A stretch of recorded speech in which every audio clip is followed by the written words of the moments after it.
Одоо ингээд энэ та бүхнээс цөөхүүлээ бид нар их хурал суулж байгаа. Тэгээ хэдэн нүрээ харсан халуун нүртэй хэдэн нөхөд байрны олон жил санд улс төрж явлаа. Тийм болохоор чим хэцүү байгаа мэдээж. Гэхдээ энэ хамтарсан засгийг байгуулах нь угаасаа их тийм ориглон дэврүүн сэтгэлээр байгуулсан шүү дээ. Одоо ингээд мөнгө олно, экспорт нэмэгдэн, төмөр замаа холбоно. Тэгээд бүтээн байгуулалтуудаа хэн том юм хийнэ гэдэг. Мега төслүүдээ хийн. Дэлхийн ертөнц өөр болсон. Мөнгө нь олдохгүй байна.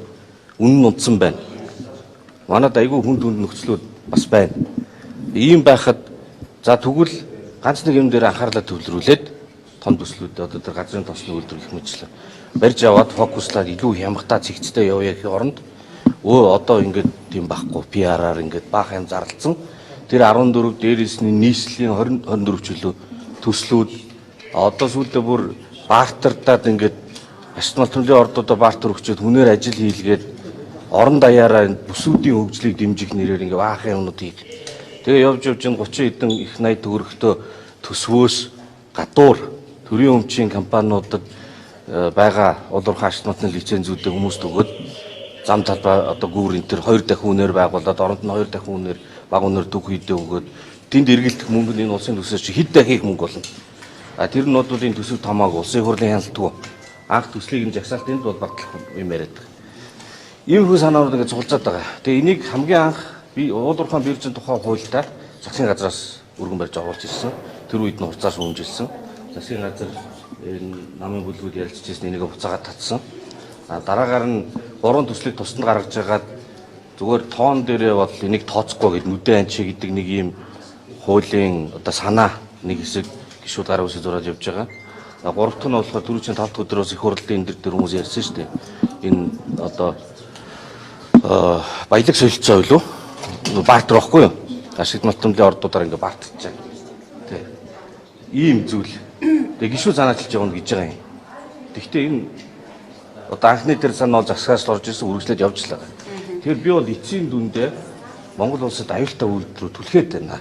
Хитрхийхэн том төсөл гэж том юм ясныхаа барьцаанд орчоод тэгээд энэ төвлөрсөн төв засгийн газарт төсөвд хяналтгүй тэр улс даяар линкдэнд баахан том юм одоо төсөөс хэд дахин үнэтэй юм бүтээн байгуулалтууд болно. Мөнгө нь хаанаас ирэх үү?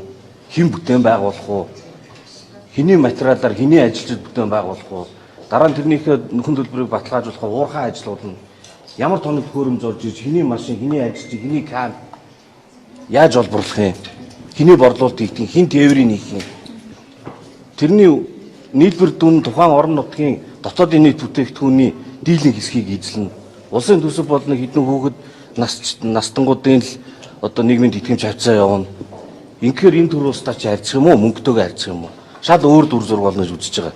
Тэгээ энийг бол би эртхэн хэлээд эртхэн энэ одоо хүчин аваад байгаа энэ хандлага нь өөрчлөх ёстой гэж бодсон үүднээс талбай дээр очиж тэр залуучуудын жагсаалтыг дэмжиж гарын үсэг зурсан. Цөөнхөө бол хүний дургуун өргөнөөр л үзэгдэл. Гэхдээ тэрэнд нэг актер одоо улс үндэсний асуудал бол биш. Тэгэхээр хүн нам хамтсан засгийн газраас гарсан дээр гэж та үзэж байна уу? Одоо таны мессеж тэгж ойлголоо. Надад байна шүү дээ. 3 зүйл байна. Одоо нөгөө нэг 90-ийн дараалал гэж яриад идэв шүү дээ. Улсын хурлын гишүүн нийт иргэн улсын эрх ашигыг эрхэмлэн дээдлэнэ гэж тангараг өргөсөн. Тэр нэгдүгээр би тангаргаа сахина. Тэр нь зөрчиж байгаа гэж үзэж байгаа учраас үйлдэл хийсэн. Нөгөө нэг намын эрх ашиг, хувийн эрх ашиг гэдэг бол илүү хувийн чанартай. Төдийгөөс өдөө хамт явсан нөхдийнхөө өмнө онцгой юмх нь бол муухай. Тэгэхдээ миний итгэл үнэмшлэр би хийх ёстой үйлдэлээ хийсэн. За намын байр суурьны хувьд албан ёсны байр суурь. Тэрийг бол би хэлэхгүй.